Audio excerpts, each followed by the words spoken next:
Bayanihan sa daan, yan po ang isinusulong ng isang grupong nais maibsan ang problema sa trapiko sa Metro Manila. Sinubukan ng grupong ipatupad ang tinatawag nitong road sharing project sa EDSA. Hinati ang mga lane ng kalsada para sa motorista, mga naglalakad at nagbibisikleta. Umubra naman kaya? May ulat on the spot si Vida Reyes. Vida?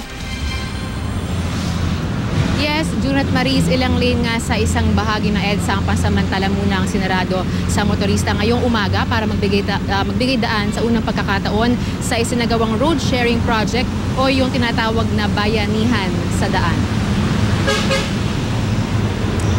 Sa ilalim ng road sharing project na ito ng grupong Share the Road Movement, hinati ang 5 lanes ng EDSA sa bahagi ng Pasay City kung saan gagamitin ang mga sidewalk bilang walking lane ng mga tao. Ang ikalawang lane naman ay magsisilbing bicycle lane at ang ikatlo at ikaapat na lane ay para naman doon sa mga pampublikong sasakyan gaya ng bus at jeep at ang ikalima at 6 na lane naman ay para sa mga pribadong sasakyan. Sa unang beses na pagsubok nito ng grupo kanina, di naiwasan na magkalituhan sa mga jeep at bus na nagbababa pa rin at nagsasakay ng mga pasahero. Pero nagawa naman nilang sundin na Junat Maris ang hindi pagdaan doon sa lane 1 na para lamang sa mga bisikleta. No? Hindi rin nasunod ang nakasaad sa lane 2 hanggang lane 5 dahil lahat kasi ng bahagi ng kalsada ay dinadaanan pa rin ng mga pampubliko at mga pribadong sasakyan. Sabi ng grupo ay eksperimenta lamang naman daw itong araw na ito pero umasa sila na maipapatupad ito di lamang sa EDSA kundi sa mga pangunahing kalsada sa buong Metro Manila.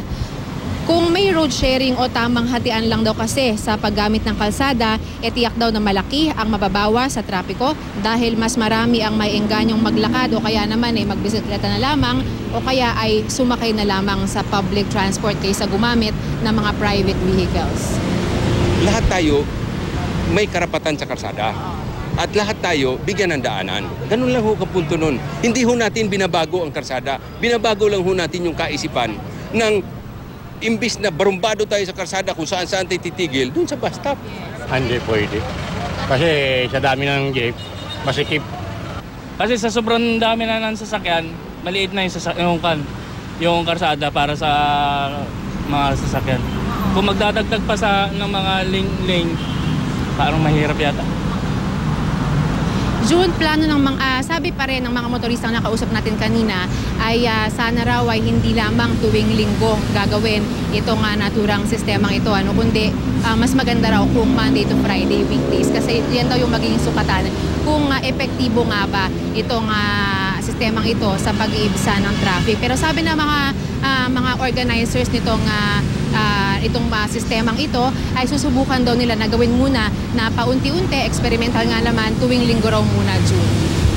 Vida, ako'y isang nagbibisikleta din, weekend rider nga lang, pero ako agree din siguro ako in a way na mabigyang daan o mabigyang espasyo sa kalsada yung mga rider na tulad namin. Pero sa EDSA, paano magagawa sa EDSA yung napakasikip?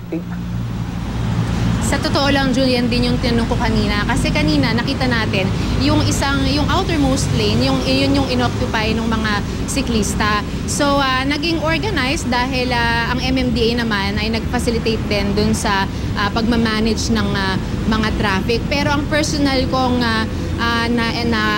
assessment, ang nakita ko kanina, ay medyo mahirap nga din dahil yun nga, crowded na talaga ang EDSA. No? Sa dami pa lamang ng mga pribadong sasakyan at dagdagan mo pa ng napakadaming mga bus at napakadaming mga jeep na pumapasada rito sa buong araw, lalo kung weekends, talagang medyo hindi nga siya conducive para sa isang healthy na pagbibisikleta dito sa part na ito. Pero again, ang sinabi naman kasi ng mga organizers nito ay hindi lamang naman daw kasi ang kanilang point daw dito ay para mabigyan ng karapatan lahat.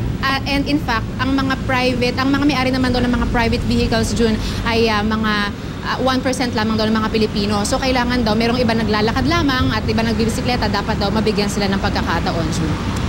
Maraming salamat, Vida Reyes.